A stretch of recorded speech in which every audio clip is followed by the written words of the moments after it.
That may be the greatest catch I've ever seen in my life. Okay, let's go through talk about every single matchup with every wide receiver that you would ever consider putting in your starting lineup, talking about if the matchup's good for them, if they should be in that lineup, maybe if we could wait for another week. But of course, before we get into it, we are going to go through and give away a couple Fantasy Flock Network hats for people subscribed to the channel, going down there, leaving likes on the videos and leaving a comment as well. Our first hat going to be going out to Matsu Reacts, who says, I love the rankings and tiers list. I would love to rep a flock hat everywhere I go. Thank you. No, thank you so much for supporting the channel. I know that you've been out in a couple of those live streams as well. And Bernie coming out with our next one says, I was able to win my last 3 games in 2 of my leagues. All thanks to you. Appreciate your work. Thank you. No, thank you so much for supporting the channel. And yeah, I'm excited to send you your Fantasy Vlog Network hats. Just make sure you email me your physical address if you win that hat ASAP so I can get those out to you. And lastly, before we get into the video, make sure you go through and check out Underdog Fantasy, where you can get into additional drafts this season. I know, halfway through the year. And they also have player props where you can go through, bet the over, under on these players. Thomas, can you please include those props with the players we're going to be talking about on the screen in this video? I mean, I've been able to be profitable every single week on Underdog Fantasy. I'll say there's no way in hell that we can keep that streak up, knowing that probably in the long haul, Underdog Fantasy is going to be significantly smarter than we are. Still a ton of fun. When you use promo code FLOCK, make a $10 deposit, you get a max deposit bonus to go along with this. You support this channel more than you would ever believe. I promise you that. And you also get daily additional entries to win a Fantasy Flock Network hat. So make sure you go use promo code FLOCK on Underdog Fantasy. And yeah, that should be it. Let's go through and let's talk about these matchups, starting it off with the London game. I'll give a quick guess on what we had Thursday night. You're watching this on Friday morning, so I mean, clearly I could kind of make this up whenever, but I'll tell you, the game hasn't kicked off. Devonte Smith gonna crush. We had Devonte Smith ranked as a top 12 wide receiver this week. Don't need to talk about the Tampa guys. Let's go to the London game. Here, Jacksonville, Miami. With the Jacksonville Jaguars, oh my God, this offense is unbelievably bad. Like, once we had the DJ Chark injury, I thought that meant that Marvin Jones was an appealing option to start every single week, given the fact that if you were looking at Marvin Jones, the first 3 weeks so far this season, I mean, Marvin Jones had been, I don't want to say incredible, but he had been very impressive considering what we had for his projection come into the year, where he actually had 9 targets week 1, 11 targets week 2, 8 targets week 3. So then in week 4, you get the DJ Chark injury, DJ Chark done for the season. And he combines for 9 targets over the past 2 weeks. I mean, that is laughable to see the decrease in volume there. Also in the case of Laviska Shenault, this is another player that last week literally had 1 reception. You had Marvin Jones and Laviska Shenault combining for 1 reception in a nice matchup against the Tennessee Titans. We know this Titans defense is not one that you have to be that worried about. Trevor Lawrence comes out. I have no idea where the volume went. I know Dan Arnold got a decent amount of receptions here, but Lawrence did throw the ball for 273 passing yards.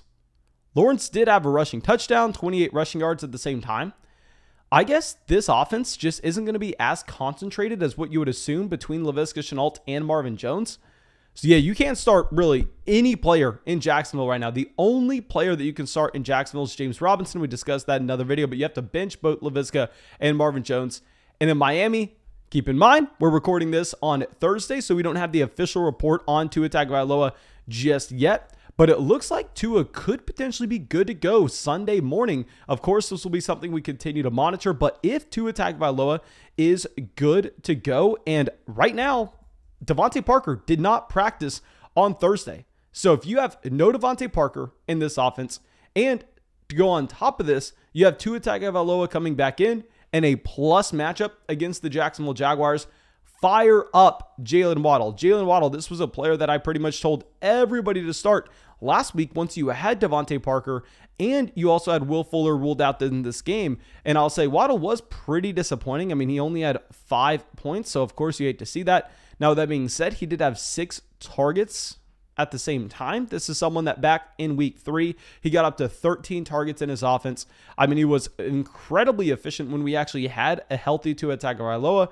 I mean, with Jalen Waddle, he's been very impressive. Plus matchup. If Tua is playing and you do not have Devonte Parker, you have to play Jalen Waddle. Now our next matchup, you got the Minnesota Vikings, Carolina Panthers. Going to keep this very brief. You don't need me to even say this. You're starting Justin Jefferson. Jefferson is a stud, top 10 wide receiver. Plug him in. Now with Adam Thielen, I know a lot of people are getting worried with Adam Thielen. Keep in mind, this is someone that I'm not a massive fan of. Told y'all not to draft him coming into the season. Told y'all to sell him high at the beginning of the year. But the reason for that is because with Adam Thielen, all of his value is tied to his usage in the red zone. All of his value is tied just to being touchdown dependent. So when the touchdowns are not there for Adam Thielen, he's going to look really bad, which he has over the past 2 weeks. Over the past 2 weeks, this is a wide receiver that, has had 3 and 2 receptions, so 5 receptions total. He has not eclipsed 100 total yards over the past 2 weeks. So when you don't have the volume in the passing game and you're relying on the touchdown efficiency, the red zone role, if you do not come away with the touchdown, it's going to be horrendous. 7 points against the Browns, 6 points against the Lions. But still, he's the same wide receiver that we had coming into the season. He's that same guy that, if the touchdowns are there, hallelujah, life is good. If you're just going to be looking at back what we had in the first 3 weeks after I told y'all to sell him high, we had 4 touchdowns through 3 games. So I would imagine the red zone role is still there for Adam Thielen. I think we're still probably going to be starting him, even though it's a little bit of a tougher matchup here against the Carolina Panthers.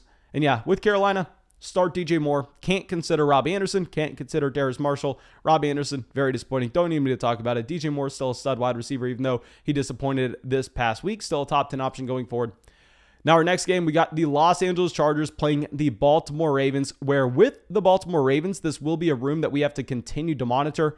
Reports are saying that it looks like Rashad Bateman could play this week, but they are not going to be quote unquote throwing him into the fire right away. Maybe it looks like they have a smaller role planned for Rashad Bateman to open up the season with him coming back from that groin injury. A big thing I want to be tracking is Sammy Watkins' availability, because if Sammy Watkins is not going to be available in this game, I would imagine that the workload that we are getting for both Mark Andrews and Hollywood Brown is through the roof, just like we had a week ago. So, of course, you're going to be starting Hollywood. You're going to be starting Mark Andrews. I'm not expecting Hollywood Brown to be a top 10 wide receiver like he has so far this season. I would expect that to regress just slightly with Rashad Bateman being added in. Still have him in the top 24 wide receivers, though. And in Los Angeles, you play Mike Williams, you play Keenan Allen. With Keenan Allen, we've discussed this at length in every live stream so far this week. But still, this is a wide receiver that I think we 100% need to go through, and we need to be trying to buy on the low, given the fact that he's had over 50 targets so far this season. He's had 1 receiving touchdown in one of the most productive offenses, one of the best offensive environments in the entire NFL. If he continues to get this type of volume, you'd imagine that the touchdown efficiency would go in the positive direction for Keenan Allen here. So love starting both guys and love even trading on the low for Keenan Allen. Now our next wide receivers are going to be in the Los Angeles Rams and the New York Giants game, where with New York, I have to admit, if we were going to go through, look at our rankings videos, look at what we've been answering in questions with the Monday night, Tuesday night, Wednesday night live streams, I was too damn low on Kadarius Toney, because with Kadarius Toney, I was looking at this as an offense with no Kenny Golladay, no Daniel Jones, no Saquon Barkley, potentially no Darius Slayton, no Sterling Shepard. And I was saying, there's no way in hell they're going to be able to move the ball down the field. But the most recent update that we have as of Thursday makes it sound like Daniel Jones will be playing in this contest, which, yes, you're still very worried about this New York Giants offense in a very tough matchup against the Los Angeles Rams. But based on how great Kadarius Toney's looked over the past 2 weeks, if you have no Kenny Golladay, if you have Daniel Jones playing, I think you probably need to be starting Kadarius Toney. Now, with the Los Angeles Rams, you start Woods, you start Kupp. Robert Woods had 14 targets this past week. Cooper Kupp, currently the wide receiver 1 in fantasy. Don't need me to tell you that. Probably not going to be starting Van Jefferson, not going to be starting Deshaun Jackson. I'm more so viewing those as wide receivers that could be potentially intriguing if they're going up against, say, the Kansas City Chiefs. And against the Chiefs, you know that the Rams are going to have a ton of overall passing attempts. But yeah, no, against the Giants, I think they can run the ball in the second half. So we would only start Robert Woods and Cooper Kupp. Now, our next matchup will be the Houston Texans and the Indianapolis Colts. Now, keep in mind, after Brandon Cooks started off the season extremely hot, we came out, we said to sell Brandon Cooks. Since then, he hasn't even reached 15 points over the past 2 weeks. As a wide receiver that went from having 7 targets week 4, 5 targets in week 5. Definitely trending in the wrong direction. But still, with that being said, I'm viewing him as someone that you're probably going to end up having to start. This matchup against the Indianapolis Colts isn't the worst one in the world. And at the same time, I mean, if you're just looking at the other wide receivers for the Houston Texans, they're not of the caliber that you would assume that Brandon Cooks is not seeing 25% of his team's targets. So yeah, I mean, I was saying to sell Brandon Cooks based on the idea that Davis Mills is the worst starting quarterback in the NFL. But I mean, I still think you probably need to be starting Brandon Cooks in your flex spot, especially with a lot of teams dealing with bye weeks. I think that here, this will be a spot that it's a decent matchup, and he's just going to have so many damn targets in this offense. Now with Indianapolis, you start Michael Pittman. Michael Pittman has been fantastic as of late. I mean, if you're going to be looking at Michael Pittman on this season, he is currently the wide receiver 29 on a points per game basis. However, if we're going to be removing week 1 and we're only going to be looking at weeks 2 through 5, so the past 4 weeks, the past month, Michael Pittman's actually been the wide receiver 17. He's been a mid wide receiver 2.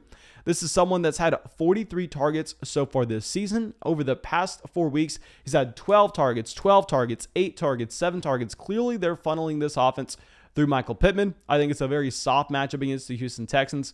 Probably not a lot of passing volume with Indianapolis, but we know they're not going to really want to throw the ball anyway against really anybody they're playing. So I think we go start Michael Pittman as usual in that flex spot this week.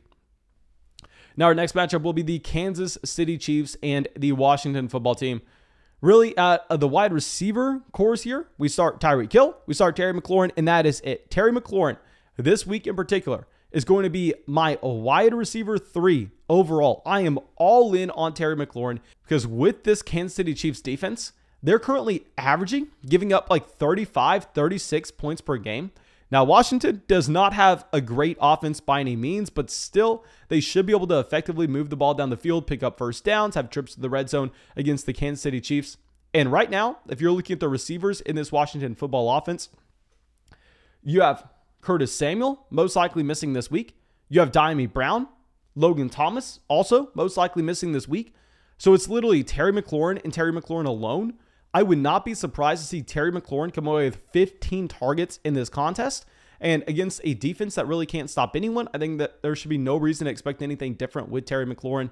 And now with the Kansas City Chiefs, I mean, yeah, obviously Josh Gordon playing snaps this past week, which is what we said, but still not someone that you want to be starting at all. I mean, a player that has a very limited ceiling.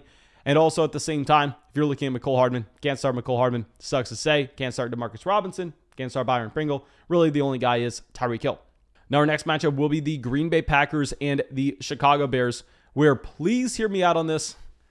I know that Darnell Mooney has put up some impressive performances over the past few weeks. If we're pulling up what you've actually had from Darnell Mooney so far this season, clearly he looks like the wide receiver that Justin Fields is preferring between the two of Darnell Mooney and Allen Robinson. I mean, he actually had 7 targets back in week 4. He had 5 targets this past week. And knowing Darnell Mooney, he doesn't have to be a target hog to be productive, just given the fact that he is that field stretching wide receiver. You're going to assume that he is a little bit more efficient on a per target basis. Allen Robinson at the same time has seen 8 targets over the past 2 weeks with Justin Fields under center. The passing volume just is not going to be there for this offense. We know with Justin Fields is going to be a quarterback that, I mean, is limiting the overall ceiling in this offense. It sucks to say, but Justin Fields right now is a bottom 3 quarterback in his adjusted yards per pass attempt. If you're going to be looking at what he's given you over the past 3 weeks as a starting quarterback for the Chicago Bears offense, 68 passing yards, 209 passing yards, 111 passing yards. You have to avoid everybody in Chicago, whereas in Green Bay, start Devonte Adams. Don't need me to tell you anything else. Let's just move on. Obviously, those 2 matchups were really easy. Now, with the Detroit Lions, Cincinnati Bengals, this is where we could start to have a conversation. Really quick, let me discuss the Lions, just in that we've had a lot of questions in the live streams as of late about TJ Hawkinson. Hawkinson's still a tight end that I want to be going through and playing everywhere we can. He has been dealing with a multitude of injuries over the past few weeks. I think this is someone that if you're looking at the practice reports, he did practice on Thursday, which means he should be good to go on Sunday. Still the tight end 8 so far in a points per game standpoint. I know he's had 2 out of the past 3 weeks with less than 5 targets for Detroit, but still this is a tight end that is the focal point of the Detroit Lions passing offense. And it's a very nice matchup against the Cincinnati Bengals, so we will be starting TJ Hawkinson everywhere. Now, with the wide receivers for the Cincinnati Bengals, you start Jamar Chase plus matchup. Jamar Chase looks like a league-winning wide receiver right now at 21 years old. Now, so far, he's the wide receiver 9 in points per game. I'm going to be expecting this to take a step back, given the fact that if you're looking at his touchdown rate so far this season, we're off of only 35 targets. He's had 5 touchdowns. There's no way in hell that's going to keep up. I promise you he's going to regress in that category. I would have Jamar Chase as a mid-wide receiver 2 the rest of the way. So I think we're still starting him, just knowing the talent that he is, the matchup that he's in as well. I'm also going to be starting T. Higgins as a top 24 wide receiver. In the case with T. Higgins, this is someone that drew targets at a high rate on a per snap basis this past week. Didn't play a full slate of snaps just because this is a wide receiver that was coming back from that shoulder injury. Tyler Boyd, don't want anything to do with Tyler Boyd. I mean, I would imagine that you actually get the Cincinnati Bengals with the ability to just go through and limit the amount of passing attempts they have overall. We've kind of seen at this point that they really do want to just lean on the run and not necessarily make Joe Burrow drop back 50 plus times a game as he did a season ago. And with Tyler Boyd, I know he had that week 4 performance with 11 targets, but that's just not going to happen with T. Higgins in this offense. I would be sitting Tyler Boyd. Now, our next matchup will be the Arizona Cardinals and the Cleveland Browns. Oh my gosh, one of my worst calls over the past few weeks has been just continuing to say, Odell Beckham Jr. averaging 8 targets a game. Oh, Odell Beckham Jr., he almost got there. Baker Mayfield just missed him. Let's play Odell Beckham Jr. Well, nope. Looks like Odell is just done. Looks like Odell is dead. Looks like there's no reason in hell you could ever consider playing Odell Beckham Jr., 100% a player that's going to be on your bench. In the case of Arizona, really only wanting to be starting DeAndre Hopkins here. I mean, with Hopkins, has been a wide receiver that, yes, has been a little bit disappointing, dealing with the rib injury. At the same time, he's had some pretty bad matchups. Against Cleveland, I think this will be a spot that this game's potentially very high scoring. Now, if you're going to be looking for another wide receiver option in Arizona, it's pretty much just, let's try to get a scratch-off ticket. Let's try to find the wide receiver that is going to be scoring the touchdown. We know this offense is going to be putting up points. Rondelle Moore had a very impressive week this past week, possibly in a tough matchup. They look to use Rondelle a little bit more. Just bumping up his snaps would be fantastic for Rondelle. I probably prefer Rondelle Moore over AJ Green and Christian Kirk, but I think that they're all relatively in a similar range, even though Green did have a very disappointing week this past week. Now, our next game is going to be the Dallas Cowboys playing the New England Patriots. With New England, we were wanting to start Jacoby Myers really everywhere we could a week ago. Just looking at Jacoby Myers, has been a very safe wide receiver option. He has seen so far through 5 weeks 46 targets. He's essentially averaging 9 targets a game. That is fantastic. He is currently the #1 wide receiver in the NFL in terms of targets without a touchdown. We know that that touchdown rate has to come up given the opportunity that he has in this offense. Now, with that being said, he's going to go up against Trayvon Diggs this week, like we really have discussed at length by now. Why we didn't want to start Kenny Golladay a week ago is because those wide receivers playing on the outside, the prototypical X wide receivers, they will be shadowed by Trayvon Diggs. That's why we didn't want to play Golladay a week ago. That's why we did want to play DJ Moore 2 weeks before that against the Dallas Cowboys, looking at DJ Moore saying, well, he's a flanker wide receiver. He's not that player on the outside. Well, Jacoby Myers is that prototypical X wide receiver on the outside, 6'2", 200 pounds. I think we probably want to be avoiding him against, yes, a soft overall Dallas Cowboys pass defense, but Trayvon Diggs in particular is, of course, elite at this point. I wouldn't be playing Myers. You want to be playing CeeDee Lamb and Amari Cooper, even though it's a tough matchup against New England, just because this Dallas Cowboys offense looks like really nobody can stop them at this point. Now, our next matchup will be the Broncos and the Raiders. It looks like we are not going to have Jerry Jeudy to go this week, and Courtland Sutton has been dominant with no Jerry Jeudy in this offense. I think when Jeudy comes back, you are going to be in a position where you probably want to be selling Courtland Sutton. I'll tell you right now, it doesn't matter. Courtland Sutton comes out here, drops 200 receiving yards this week against the Raiders, which is entirely possible. The opportunity has been there in this offense. Also, we know he has the talent. He had 11 targets this past week, 7 receptions, 120 receiving yards, a receiving touchdown. Didn't even know what the health was going to look like with him hurting that ankle at practice last Friday. Against the Raiders, not the worst matchup. I think we are fine with it. And no Jerry Jeudy. You fire up Courtland Sutton. Long-term concerns with Jeudy coming back in this week in particular. You're perfectly fine. Tim Patrick, you can play if you're desperate. On the Raiders side, I think we would pretty much just avoid everybody here. With Hunter Renfrow, he does have a very high floor, so maybe if you just need a plug and play for the bye weeks, we know Henry Ruggs does have the spike week potential. I just think that we play Darren Waller. We kind of avoid the situation with John Gruden leaving Las Vegas. We don't necessarily know exactly what to expect. I would rather just sit back, wait 1 week. Now our next matchup, the Pittsburgh Steelers and the Seattle Seahawks. You have to play Deontay Johnson. You should consider playing Chase Claypool, given we have no Juju Smith-Schuster in this offense. I mean, with Deontay Johnson, going to be very safe with the amount of targets he should project to see. With Seattle, oh my gosh, I'm not playing Tyler Lockett. I hate to say it, but it's a very tough matchup against Pittsburgh. Also, at the same time, he has possibly, I want to say, actually no, Geno Smith. He's worse than Davis Mills at this point. Geno Smith, probably the worst starting quarterback in the NFL. Going to be avoiding Tyler Lockett where we can. DK Metcalf, you probably have to start DK Metcalf just because he's DK Metcalf, but still, like we've already said, you want to be selling. You want to be selling everywhere you can. This game's on Sunday night. It's going to be a disgusting game for everybody to go ahead and watch. I'd imagine that we just continue to get DK Metcalf slowly falling further and further and further down rankings.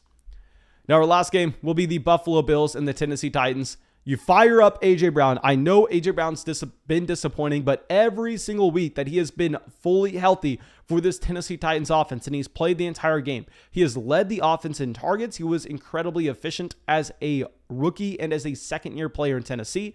No reason to assume that he's significantly worse now that he is 24 years old all of a sudden. If anything, he should just be getting to his prime. In Buffalo, we're going to be going through and we're going to be playing Stephon Diggs. Now, y'all know I told everybody to also play Emmanuel Sanders a week ago, given the fact that they were going up against the Kansas City Chiefs. We knew the Buffalo Bills were going to have to look to consistently throw the ball with aggression. We love that matchup for Emmanuel Sanders with a soft defense.